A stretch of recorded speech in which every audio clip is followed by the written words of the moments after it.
What's up, guys? This is Ian here, coach of your Ladner Lanturn, bringing you guys our Week 9 match for Red, or the Regional Elite Draft League. This week we are taking on Blitz and his Toronto Tyranitars. Really cool team name, and I really love the logo, by the way. It's based off of the Toronto Blue Jays, based on what I see. I'm not sure if Blitz is actually Canadian like I am, but big ups to you if you are Blitz, and maybe we'll crack open a cold one day.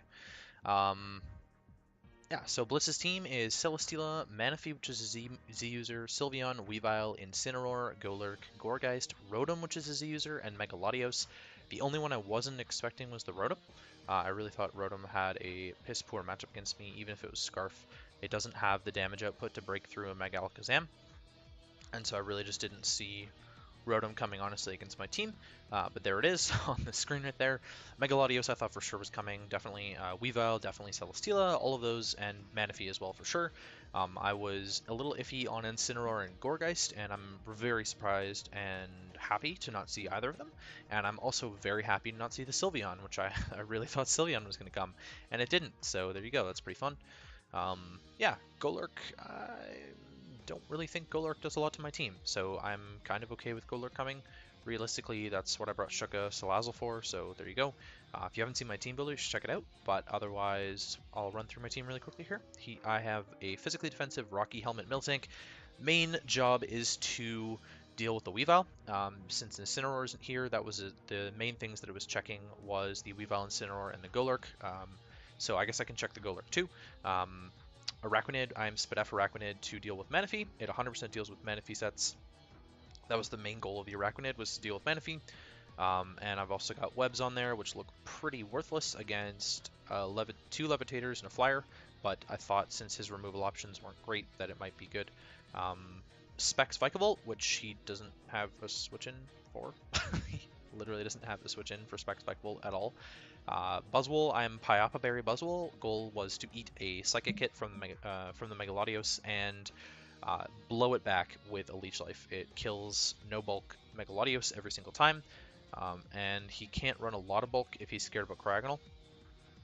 Salazzle, I'm Shuka, Sub, Nasty Plot, Dual Stab Salazzle, which can do a lot of work against him actually. The only thing that outspeeds it is Weavile, without a Scarf obviously, and like I said in the team builder, he has really bad Scarf options. Like I thought Rotom and Incineroar would be his only Scarf options against me, really. And I'm Life Orb for attacks Bisharp, which looks horrible when he doesn't have Sylveon. That was Bisharp's main job, was to deal with the Sylveon and be able to revenge kill Megalodios. So I'm actually just going to lead with the Bisharp, knowing that it's not going to do anything, as he's going to lead with the Rotom. I thought about Sucker Punch here, but he was definitely switching or staying in. Sorry, switching or clicking Trick, because that would be the only way that he's going to get away without dying to a Sucker Punch, so I decided to knock off anyways, because it catches anything switching in and whatnot, and we are going to see him throw off the Trick. So Sucker Punch was definitely not the play, and we're just going to claim Rotom on the first turn here. He's going to take my Life Orb, which is obnoxious, but now I get to get a big knockoff on the Celesteela, which I thought might be Z-move based on the way he brought it in, but he's actually just going to kill me with a superpower, which puts me in a really good spot actually. Despite the fact that he's going to get a Spadef boost here, the fact that he's -1 attack and -1 defense means that my Buzzwole can kill it with a Thunder Punch. So I'm actually just going to throw Buzzwole in here because Thunder Punch is going to kill this. In comes the Latios, and taking the Thunder Punch damage means that Leech Life is definitely going to kill, even if he's got some bulk. I eat the hit with the Pyapa Berry, and I'm going to get a lot of HP back here with the Leech Life. And we're going to kill the Megalodios. So really fast first 4 turns, 3 deaths already. A big threat out of the way on his team. Probably one of the bigger threats in Megalodios, just because it does so much damage to my team. And I'm a +1 attack Buzzwole now. In my mind, the only thing he can actually go into here is the Manaphy? Really? Like, Manaphy is kind of the only thing in my mind that he can go into, because Weavile can't kill me yet. Even if he is Aerial Ace, he can't kill me unless he's banded. I outspeed Celesteela, and I'm +1 attack, so I can kill it with a Thunder Punch. Golurk can't touch me with anything, I don't think. And so, in my mind, I'm thinking he's definitely going Manaphy to kill me. He actually goes into Golurk, which is very strange, but Ironhead is 2-shotting this. Shadow Punch not doing a whole lot of damage. I could have Leech Lifed here, but I opted to just kill him. Crit didn't matter, by the way, because the roll was in my favor to get the kill. In comes the Weavile now that I'm +2. I think this is a little bit strange, but he definitely had the Aerial Ace, so... because it didn't really make a whole lot of sense for me that he would bring in Weavile on my Buzzwole, except Icicle Crash was killing from that range if he was banded, so... I ended up just leaving Buzzwole in to die, because Buzzwole's really not doing anything. And if he had the Aerial Ace on Weavile, then I can't bring in Buzzwole again, so what's the point in saving it?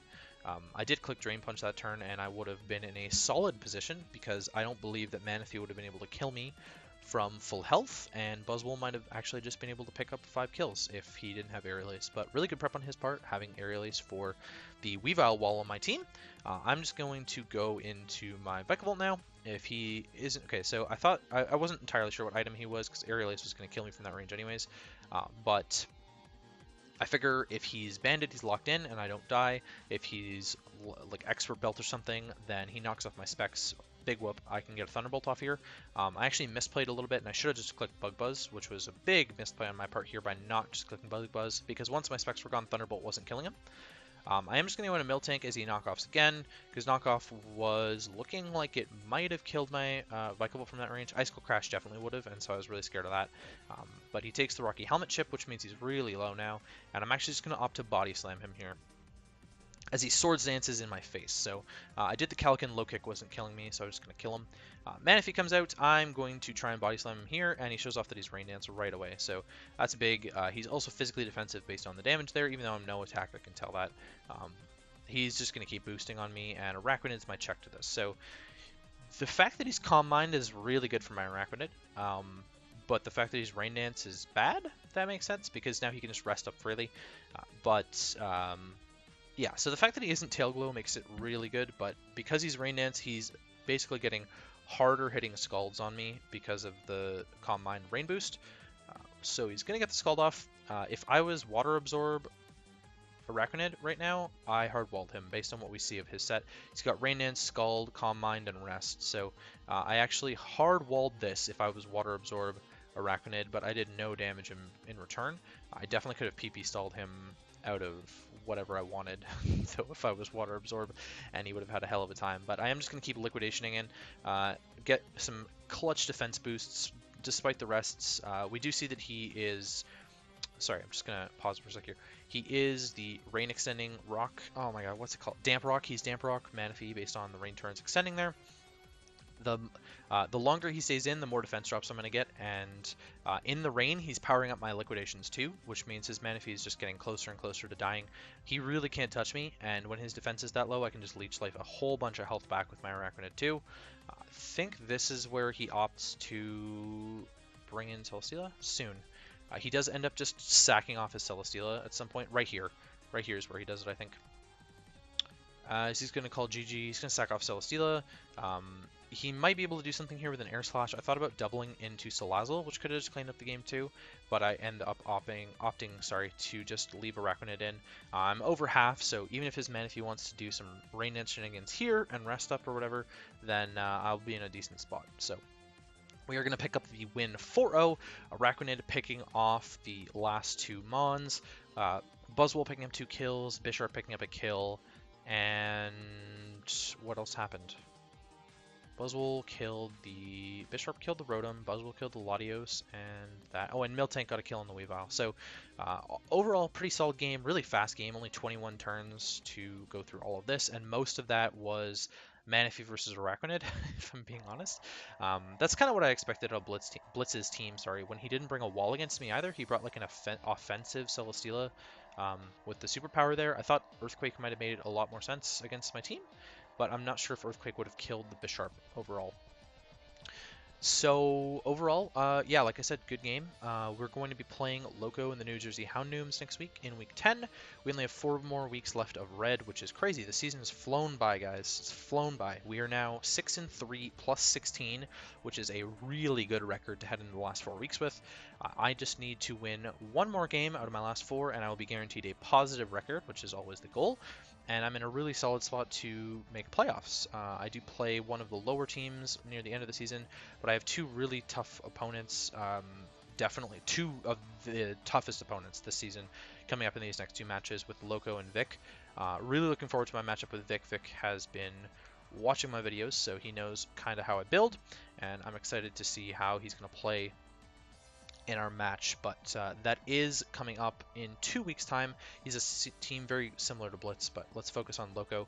Loco was running a Sun team with Tapu Fini and Lando. He sniped me on the Latias, so I kind of want some revenge for that. And yeah, I guess we'll see how the match goes. So looking forward to it, and I will catch you guys for that match in week 10.